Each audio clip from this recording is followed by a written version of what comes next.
Rumeth, what's the situation like now? I mean, we are seeing a lot of chaos everywhere, right? There is an escalation in West Asia, but it's not a war because It's not a world war. It's not a world war because it's still concentrated in the Middle East now.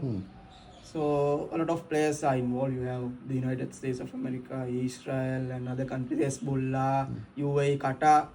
But what Trump wants to do with Iran or with the Middle East, people don't know, and even the experts can't predict what's going to happen next. So I can think of three reasons, and I'd like you to maybe reply to them. The first is he wants a regime change. The second is he wants to stop Iran's nuclear program. And the third is he wants an invasion or a major event escalation every month. January it was Venezuela and almost Greenland. February it's Iran. So maybe you can reply to those. So point by point regime change. Do you think it's possible to do a regime change in Iran? Yes, they have killed Khamenei, but the main purpose of that regime is to continue this Islamic state. So it's institutions And all this, the whole system. Killing Khamenei won't do anything. Yes, they have killed his successors as well, but Islamic regime is still there to stay because of the system and also the institution that they have built over the last 46 years since the Islamic revolution happened. So whether that objective is being fulfilled or not, again, we don't know. And yes, Trump, he says one thing and another time he says another thing. Now the thing he said before he went right at the time he started this thing was, once we are done, it's up the Iranian people can take over the government. The Iranian but people, when? They come to the streets and take over the government. It's not our business. Now he is saying he wants to do a regime change in Iran. That's why, not clear with his objectives. So the second point, nuclear program. Nuclear program, we don't know whether they have nuclear weapons in Iran. And the only Personally, I'm skeptical. I'm sure you are too. The only country in the Middle East or in West or South Asia that has a apart from India is Pakistan, those Islamic countries. And of course, if you look at the Middle East, it's Israel. Middle East, Israel, and in the South Asia, you have India. So I don't think they have nuclear weapons. There's, in addition to this nuclear thing, there's also the ballistic missiles program in Iran. So they say that they want to destroy everything there and to make sure that Iran doesn't get any nuclear arsenal. But again, this is what he told last year as well when he went to that 12-day escalation. In June last year, during that 12-day war, not war, escalation. So yes, that is his second objective. Again, I am asking whether his objective is being fulfilled. We have to wait and see. So the third point, every month he needs a major escalation for some reason. Venezuela, almost Greenland, and now Iran. What's he trying to achieve with I don't think he wants an invasion every month. He wants to maximize the US interest everywhere.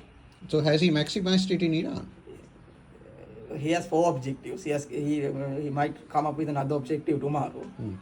But I can understand Venezuela because that's in the immediate backyard. Economic interest, oil and everything. They had an issue with that. And even in this narco-terrorism thing in Venezuela, because they thought that Maduro was supporting these terrorist organizations and all these drug lords in South and North America. And if you take what happened in Mexico last week or two, El Mencho was killed, and they say that it was done with the assistance of the US government. But again, narco-terrorism wise, I think he's little by little getting it to the position that he wants to get it to. But this regime change in Iran, destroying the nuclear facilities, and what he wants to do with Middle East, who knows? This could have some connection with oil as well. You never know. Because right now, the major buyer of Iranian oil is China. They're exporting to China. Yeah, and the China connection was there with regard to, or the Russia connection was there with regard to Venezuelan oil. Venezuela, even the Russia connection is there with the Iran regime, because if you take their military equipment, most of the Iranians, they source it from Russia. Yeah, the drones that the Iranians are using are from, many of them are from Russia. But these two countries have been silent for some time. Because for China, it makes no sense to get militarily involved in this conflict. All they can say is we urge de-escalation. But what's interesting to put it in a simple perspective, what they do is they win by waiting. They always say, Xi Jinping, he gets time to decide on what he wants to do with Taiwan when this escalation is there in Middle East, and what Trump wants to do with other countries. So yes, let's see what Trump wants to do in the future. Now he has his eyes on Greenland, Cuba, Colombia. He comes up with different countries, different months. But again, he's very unpredictable. This ambiguity or surprise, those elements actually drive him. So, what's your final take? My final take is we should be very careful. I mean, Sri Lanka should be very careful in dealing with all these things, because these don't concentrate us a lot, but it impacts us a lot, because the whole Middle East is a crisis now. So we have a lot of people working there, and we get a lot of remittances, tourism. All these tourists from UK, they come through the Middle Transit East, points transit in- points in Dubai, Doha, and also Saudi. So that will And I have don't some, think- I don't think it will have a major impact, but a little impact on our on tourism and also the foreign reserves because of remittances. But when we are making statements on this war or You escalations, have to we be should be very very careful, and we should keep an eye and follow the update. That's more than enough, and what the government should do is exactly that.